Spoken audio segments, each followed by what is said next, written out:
Chapter 9. Homecoming. High up above the tree line, near the mountains that loomed over the eastern coast of Grin Amar, a meadow of snow orchids was quivering with excitement. Underneath the sculpted white blooms near the base of their stems, thousands of Wolfram danced with joy. The music of the underlying bedrock moved through them in delicious waves.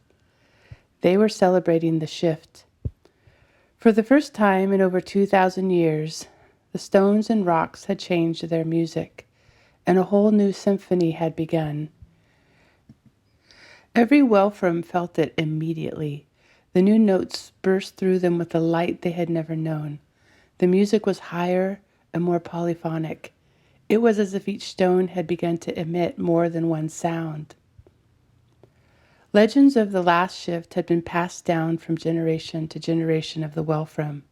Although versions of the story varied, it was generally known that the previous shift had brought the music that gave birth to the Great River, the Arctic ginkgo, and the snow orchids. The Wolfram of the northern mountains held that their entire range was born at that time as well. With every shift, some things also fell away. The northern isthmus had receded into the icy ocean, and only stories remained of the now extinct Wuptermal, a miniature version of the dragons. The shift had begun. The new music was soft and initiatory. As it grew and found its rhythm, new changes would take place. Nobody had any idea as to what the changes would be. The only unique event so far is that the stones near the mouth of the great river had sung a song. Words came through the eternal music only to remind the Wolfram of their songs of devotion to the stones, or to deliver a message. At first it had been difficult to make sense of the words because nobody believed what they were hearing. The song was a request asking the Wolfram to do something that had never been done. The continent wanted to send one of its stones to a faraway land, an unknown territory altogether. Not even the dragons had been there. It seemed a violation of the sanctity of the stones. The Wolfram listened to the song over and over until everyone agreed that sending a stone away is exactly what was wanted. Yes, a stone needed to be sent away. It would be tended by a family of Wolfram. Then after 3 days, they would levitate it back home. A young family with strength in their bodies and devotion in their hearts embraced the task with joy. Several families readied to restore the balance of the sounds once the stone had been lifted. The momentary imbalance would cause a continent-wide lightning storm, but it would be mollified by the quick work of the Wolfram. On the morning of the lifting, all the Wolfram of the continent gathered to witness the great act of magic being gifted from one continent to another. Nobody knew what it meant or why it needed to be done. But doubt was not a part of the Wolfram character. It was their heart's delight to serve the will of the stones. And so it was done. The family of Wolfram surrounded the heavy stone that, in their presence, became as light as mist. With the family of Wolfram on every side, their transparent bodies made the stone look like a small cloud. This way it lighted into the air and began to move quickly east. All the Wolfram not tending to the rebalancing watched. They had never seen one of their beloved rocks so high in the sky. As the stone floated away, all the Wolfram turned their attention to the sun. Now they would monitor its path through the sky for 3 days, in anxious longing for the return of the family and the stone. The family flew east with the stone for days, crossing the ocean and endless mountain peaks. They levitated while the stone leaned into the direction of their journey. It knew where it was going. At last, they turned south where the climate became warmer. They crossed the last line of peaks and soared over the coastal plains of Patchwork Farms. Near the edge of the sea cliffs, the stone dropped to a barren field. It was dawn. The stone touched the soil and pushed itself deep into the ground. The Wolfram family tucked themselves under it in the dark earth and waited. That first day, the stone was attacked by something metal, something deaf and aggressive. The Wolfram dutifully did the work to keep the stone where it intended itself to be. Finally, the great metal thing retreated and disappeared. All of this had been accompanied by the most disturbing noises the Wolfram had ever heard. Until the next day, the particular morning brought the most heart-wrenching wailing, disturbing cries of fear, and terrifying demonic hissing imaginable. The cacophony threatened the fey creatures with insanity. Nothing in their experience could have prepared them for such terror. It just didn't exist on Grinamar. The stone deepened its tone and sent a palliative song to their delicate ears. It did not stop until it had erased the nightmarish sounds from their memory. This occurred on the morning of the third day, which was filled with a vacant silence. At dusk, the stone began a new series of cascading tones.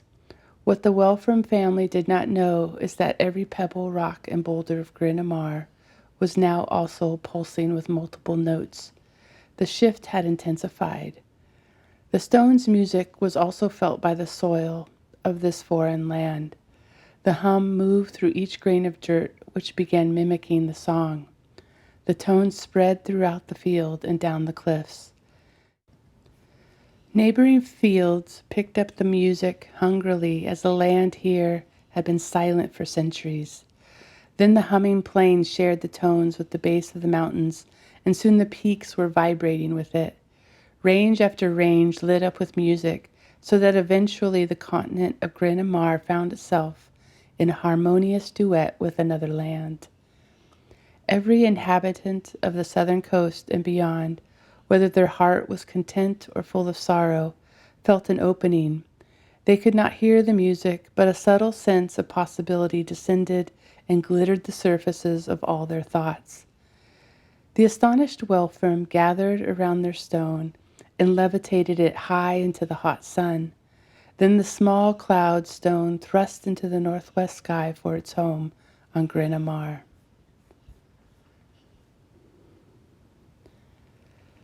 Chapter 10. Thurvius. Thurvius opened his eyes. The utter cold stung and blurred his vision. He blinked as his eyes burned and adjusted to the sharp scene before him. All he could see were two faraway trees in surprisingly great detail. They were pointy evergreens with fibrous red bark, and they grew over an icy basin. Other trees stood away, tentatively dotting the descending slope. Thurvius' eyes were growing accustomed to the frozen air. As it became easier to see, something odd happened with the trees. It was as if they had suddenly grown closer without increasing in size. He put out his hand and, to his amazement, found himself touching one of them. It was definitely a tree, but the tiniest he had ever seen. It had every detail of its larger cousins at lower altitudes, but was only about 4 hands high. A giggle erupted from Thurvius. Wait till he showed Belderon this. The two trees grew from one spot, and a trickle of water ran down the small angle where they parted. Thurvius ran his fingertip over the top of the frozen basin, admiring the feathery inscriptions on the ice. With the other hand, he reached back to Belderon. He would wake him and show him what he had found. But Thurvius' hand failed to find anyone there. He propped himself up and spun around. Where Belderon should have been was simply an untouched bank of snow. Thurvius sat stunned and confused. The haze was interrupted by a large crack from the basin. Thurvius jerked back and beheld a whirling gust of snow churning at his feet. He kicked at it, but it only grew in intensity and size. Thurvius watched aghast as it grew bigger and bigger. It was as if an entire snowstorm were taking place right before his eyes. Was everything miniature in this place? Now the small, angry cyclone was howling, growling with a disturbing ferocity. Thurvius was flooded with terror as he stood up and stumbled backwards. The snow fury moved toward him and began to take on forms that separated in sickening cracks of ice. Thurvius screamed as he watched it become a pack of 5 massive wolves. They barked and growled and lunged toward him. His presence at the mouth of the great river had insulted the snow, which was much less tame than the snows of the lower elevations. Now Thurvius was staring at the ice wolves, surges of environmental agitation in the form of vicious beasts. Thurvius could feel their hot indignation through the icy air. They crouched intently in front of him, growling and slowly moving forward. Ferocious gusts of snow blew off the white pack and stung Thurvius in the face. He tumbled as an ice wolf lurched forward and attacked, sinking its icy teeth into his leg just below the knee. A gasping scream poured out of the young man. Perhaps the scream would wake him from this nightmare. He tried to kick free, but it only sent a very real shock of pain up his body. The ice wolf held on as the rest began to surround Thurvius, readying for the kill. "No," bellowed Thurvius. He shot up, the flesh ripping away in the ice wolf's mouth. He turned, began running despite the pain in his leg. The wolves lunged and crashed into each other in a flurry of ice and deafening sound. Thurvius looked up and saw the rocky peak of the mountain looming overhead. There was nowhere else to go, and so he headed straight for it. Perhaps the height would give him an advantage. The snowfield ended, and soon he was climbing up bare rock. The sound of the snarling ice wolves roared behind him. He scrambled on all fours, numb to the wound in his leg and gasping at the thin air. His lungs burned in agony. Thurvius threw a quick glance behind. They had stopped. He stared down in disbelief, ready to continue his flight up the mountain face. They jumped and howled and brayed at him, but they couldn't go any further. They were stuck at the line of the snow. The muscles in Thurvius' body began to relax, and he began to fully take them in. It was a pack of incredible white beasts and a vicious gale of snow all at the same time. He sat down and watched them stew in their anger. They squealed and pawed at the edge that gave way to stone. The bare rock was preventing them from going further. They had run out of ice. Slowly, the definition of their wolf forms began to blur and sink low to the ground. The growling turned to a low rumble as the snow swirled and calmed. One ice wolf let out one last high-pitched bark as all 5 beasts returned to resting snow. Thurvius stared, and he did not take his eyes off the patch for a very long time. He collapsed to the ground and saw the blood that had soaked his winter pants. Instinctively, he put his hands around his calf and held on very tightly. The flow of blood slowed and the pain dulled to an ache. He looked up and saw the tiny trees, the frozen basin, and the thickening forest below. His eyes lifted higher, and he beheld a vast and endless succession of snowy mountains. There was nothing in his sight that he recognized. From what he could see, he was atop the highest point in the region. It was true, but there was more. He was at the highest peak of Grenimar, in the very center of the continent. Thurvius stared blankly at the vast ranges that rippled away for as far as he could see. He blinked slowly and then blinked again. His heart collapsed, and then he couldn't feel anything. He was numb from the inside out, from the cold, from the shock of the ice wolves, and now from a toxic sense of abandonment. He looked down at his hands.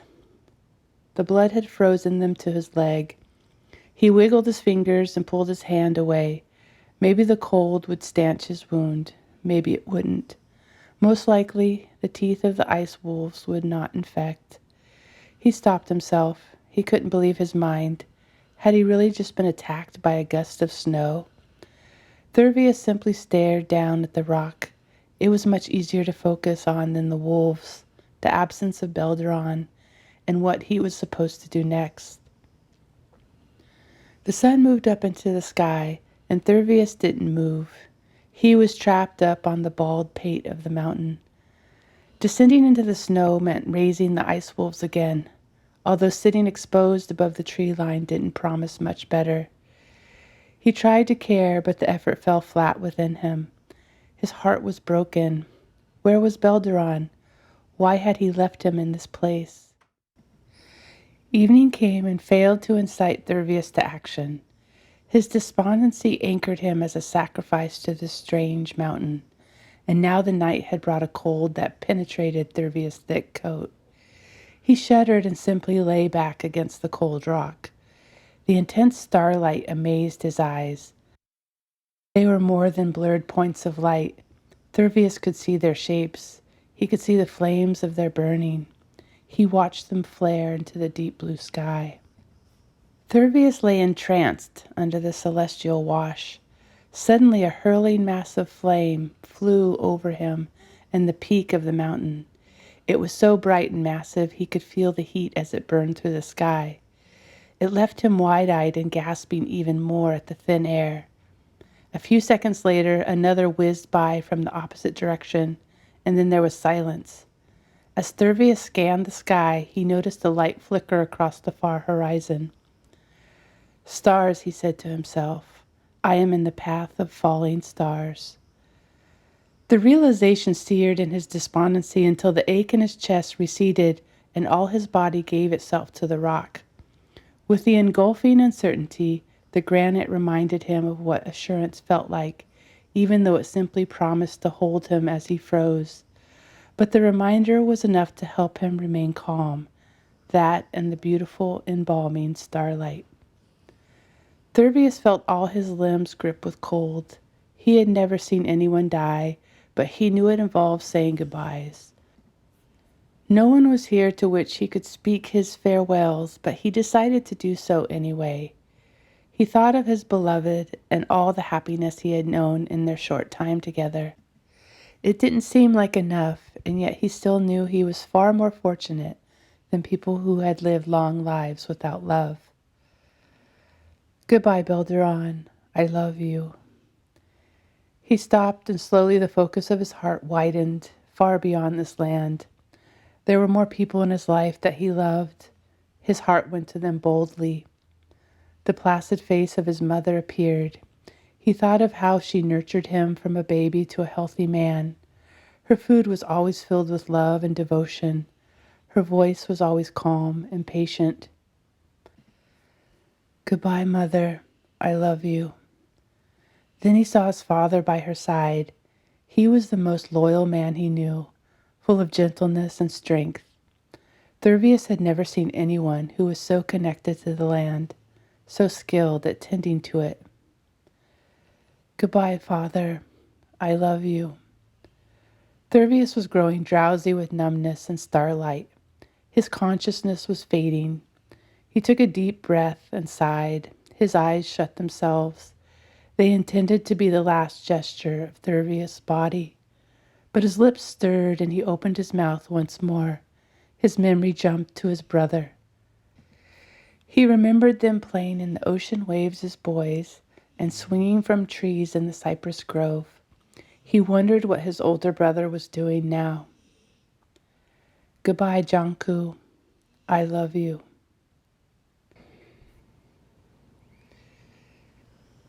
Down the slope, Lodron crouched in the darkening alpine grove. He had been watching Thurvius intently all day. He employed the same techniques for watching that he used on his voyage to the southern continent. His quest had been to see as much as possible, and his quest was to go unseen. This was done through a kind of mental camouflage.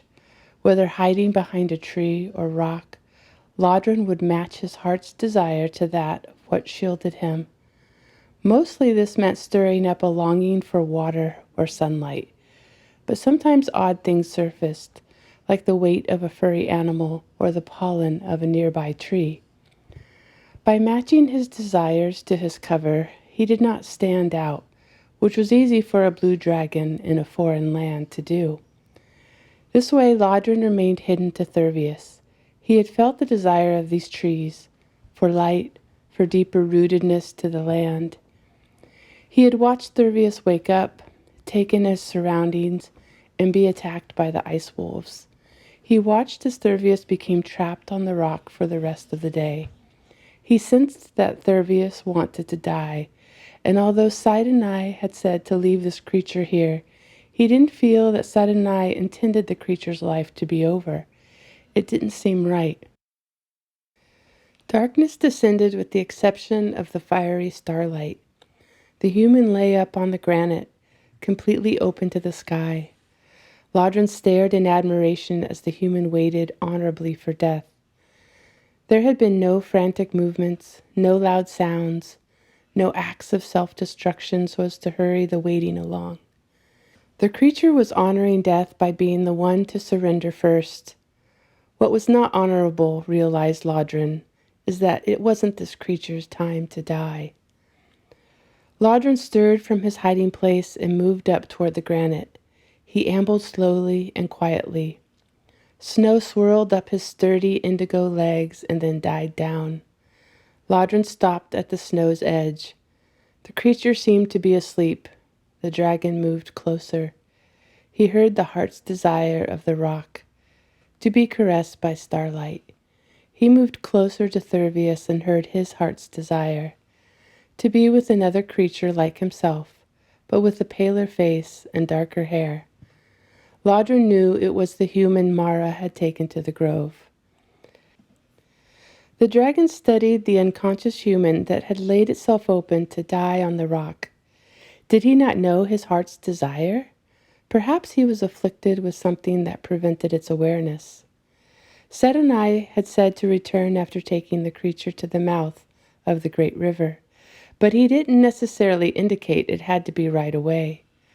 Lodron felt he had to intervene. He became part of the story when he retrieved the egg anyway.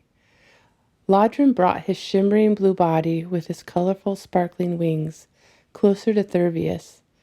The dragon's presence threw a blue light over Thurvius' body and he jolted, then settled into rhythmic breathing. Lodron could feel the coldness in the creature's limbs and knew it was making its way to the heart. Lodron stretched out a radiant wing over Thurvius and nestled close to him. The heat from the dragon immediately warmed the young man. Lodron wrapped his tail around the feet of the creature and looked up into the vast blueness arrayed with brilliant flaming lights. Tucked under the dragon's sparkling indigo wing, had Thurvius awoke, he would have seen a similar sight.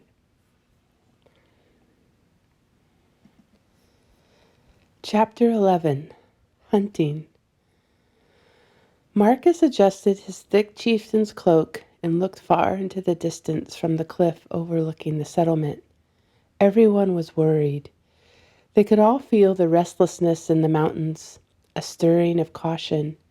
Even the trees seemed pale and hesitant. The air was cool, the sky overcast. Its steely gray did nothing to assuage the feeling of dread. The chieftain looked down into the cluster of stark wood cabins, the longhouse at the center, and the surrounding forest. Hunting trails splayed from the cluster in the 4 directions. There were a few men gathered outside the main entrance to the settlement, but they dispersed and retreated to their respective cabins. A small child ran from one of them and was quickly snatched up by an agitated mother. They both disappeared into their home. All the rough, multicolored banners dyed from mountain berries and cedar bark hung limp in the air. Despite the coolness of the afternoon, Marcus' face was hot and clammy. He turned to his assistant, Elwyn, who had accompanied him to the lookout point.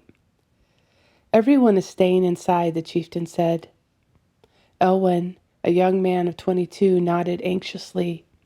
He was a gifted young mountain man, but still looked incredibly small against the gray, muscled chief. "You would think a storm was coming," pondered Marcus. The mountains always told them when storms were coming. It was the villagers' reward for their respect, their ability to listen. The mountains took care of them, but this time the uneasiness had come without any message of a storm. The mountains simply did not know. The leader mused over whether to call a meeting or let everyone remain tucked in their homes. A mournful haze hung over the settlement. Everyone was burning fires with abandon. The heat was their protection against the cold, but Marcus knew that today they were trying to ward off the fearful chill from within. At a moment's notice, he could have his assistant blow the trumpet that would summon everyone to the longhouse, but he hesitated. He had no answers to give them, just his power to summon. This display of leadership might comfort them, it might not. Ultimately, decided Marcus, they would feel safer in their own homes. The leader took stock of the settlement. Earlier in the summer, they had sent a young couple to retrieve a blessing for the village. This usually meant the gift of a large stag, a discovery of a herd of wild goats, or a sack full of berries and herbs for the stores. It was now fall, and they had not returned. The village had barely enough for winter as it was, nor had they news about whether the men were alive or dead. And now the mysterious foreboding that was making even the mountains shudder. Everything was getting worse. Marcus sat down on a large rock. His assistant did the same behind him. They would watch. It was all they could do. Everyone below knew their chieftain himself was on the lookout. They had all watched the bright yellow circle on the back of his chieftain's cloak ascend the slope that morning. His return would signify that the leader knew what to do, but now all they could do was wait. Hours passed and evening fell. Marcus drank water but refused the food the assistant offered him. There was a subtle nausea in the chieftain's body. Something in the air was sullied, and the resulting feeling was sad and slightly sickening. Marcus watched the sun set dutifully and the moon reluctantly ascend the sky. The constellations were dull and withholding. The chieftain's mind went to his first introduction to the night sky when he was a boy looking up under his father's arm pointing at the stars. Now he saw the constellation of the dagger and the serpent. The empress and the dove had not yet risen. Though low on the horizon, he could make out the stars that comprised the head of the dragon. He watched it ascend until the entire form was high above. It moved steadily across the heavens until the morning sun subsumed them with its fire. On the lower flank of the mountain, the demon Jonku was in a feeding frenzy. He violently surged through a stand of evergreens. Thurvius had camped there before discovering Belderon and his people in the high valley of the mountain. The scent was strong, and Jonku moved to destroy every last trail of the living brother. The soot covered everything in death. The pine needles, the trunks, the moss, the small animals that had not been able to get away. Jonku's eyes blurred and refocused, trying to catch sight of his prey. "Thurvius," he screeched. He roiled through the higher branches in vulgar undulations. "Thurvius, Thurvius." The mouth of the dragon was set in a disturbing grin as the lips rolled back and quivered over the sardonic hissing. The demon worked until all he could smell at the encampment was rot and burning. Then he turned and followed the scent back up the path Thurvius had originally followed. He wavered back and forth, up and down, scenting blown-over imprints of the brother's sandals in the dirt, his lingering exhales on the wind. Jonku's demonic sense of smell led him onward in the steps Thurvius had taken, always with the trail of death behind. With every leaf he withered and every insect he burned, the demon grew bigger and stronger. He was now 5 times wider than the trail and taller than a fully grown evergreen. Marcus watched dawn trickle over his village. In this light, the settlement seemed smaller and particularly vulnerable. He noticed a few early risers hurry to the latrines and back. Nobody set out for a walk on one of the trails or stepped outside to talk with the mountain. The hours of the day collected heavily. The afternoon brought a listless heat that didn't belong in this time of year. The fires were still burning and thickening the gray haze over the rustic buildings. Evening came, and still nobody stirred from the cabins. The atmosphere was quiet and fearful. Marcus kept his gaze downward and his ear to the mountain. The ominous feeling was only growing with no clue as to its source. The tightness in the chieftain's gut clenched, and he stood up. There, down the lower trail, was a darkness like he'd never seen. It was as if this world had blown a hole into an unforgiving void. He watched it move closer, spreading, collecting, and perpetually changing shape. "Blow the horn," commanded Marcus. Elwyn threw up the trumpet to his lips and bellowed the alarm over the settlement. The people rushed out of their cabins and into the broad doors of the longhouse. Some of the more volatile or exceptionally sensitive ones were already screaming. "Let's go," yelled the chieftain as he bolted back down the trail. The assistant fell in close behind. The chieftain descended rapidly, keeping his gaze on the darkness below, which now he realized had a face and arms. Marcus' heart exploded within his chest. They were besieged by a demon, and he did not know how to fight it. "Faster," he yelled. He leapt over a creek bed and up the bank. The lookout trail met the road at the entrance of the village, where the chieftain knew the demon would soon arrive. A smaller trail forked off and looped around the back of the settlement. The chief cut left up the fork as he heard a roaring crash. The demon had found the village. As the trail ascended, Marcus looked right and saw the darkness roiling through the ruins of the outermost cabin. It was Belderon's vacant home. It was as if the demon was feeding off every splinter of it. Marcus dodged under a fallen tree that hung out into the air. The two men kept running until they jumped through a small opening in the shrubs at the back of the settlement. They shivered as another crash came from the front of the village. Another cabin was coming down. The chieftain and his assistant made for the rear door of the longhouse and burst through to the terror-stricken faces of the people. The chieftain stopped and stared at them.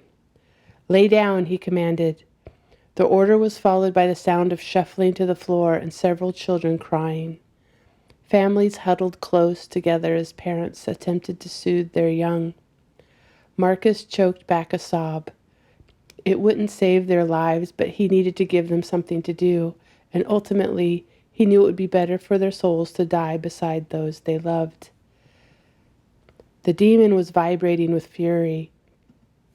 The continuous scent followed by Thurvius was only deepening his hunger for blood. In the absence of a kill, the demon intensified his destruction. He flung himself at cabin after cabin, a morphine bomb of soot that pulverized generations of work and accumulation. The villagers listened as half of their homes were destroyed, one after another. Now Janku hovered over the longhouse. It was warm, he sensed. It was warm with life. The lips curled up and the eyes swirled. Whether Thurvius was inside or not, the demon would have flesh. He rose up and looked down at the longhouse with hatred, then flung himself down at the rooftop. The great beams gave way like twigs, and the front wall completely fell forward, landing with a deafening thud and exposing the villagers huddled inside. The demon screeched with pleasure. The violent sound wounded the ears of the humans who covered them in agony. They turned their eyes away from the massive dark evil that hung over them, moaning in utter grief. Neither the mountain nor the stones of these people had ever exposed them to the possibility of something so terrible. In a split second, they were gored into their hearts and the light sucked from their souls. What remained was desperation and fear. It blocked out their ability to hear the mountain. It blocked out any sense of momentum for the future. It blocked out the love for anything that didn't immediately protect or feed them. With one glance, they were mortally wounded, and the demon had not yet attacked. Janku began hissing and circling over the gaping hole in the longhouse. He could devour them all at once or take one at a time. He screamed with anticipation as he surged down toward the people who clenched their teeth and closed their eyes. But the demon suddenly stopped. He heard something, felt something, a voice.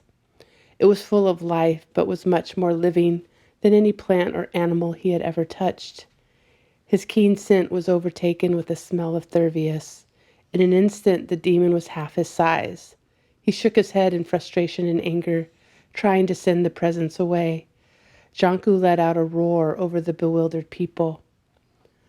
The voice had diminished him, and the demon roiled through his dark consciousness to ascertain its nature. He found it immediately. It was the voice of his living brother. Somehow it had floated on the earth currents from the northwest. Janku sailed high into the air and looked around wildly. He saw nothing but trees. He began to move toward the direction of the voice, but tentatively. The words were shrouded in a power that could make him disappear. They repeated incessantly in his mind, till at last the demon spat a dark cloud of soot and shut them away from himself forever, continuing his flight toward their source. The words drifted to the ground and soothed the offended mountain. Goodbye, Janku. I love you.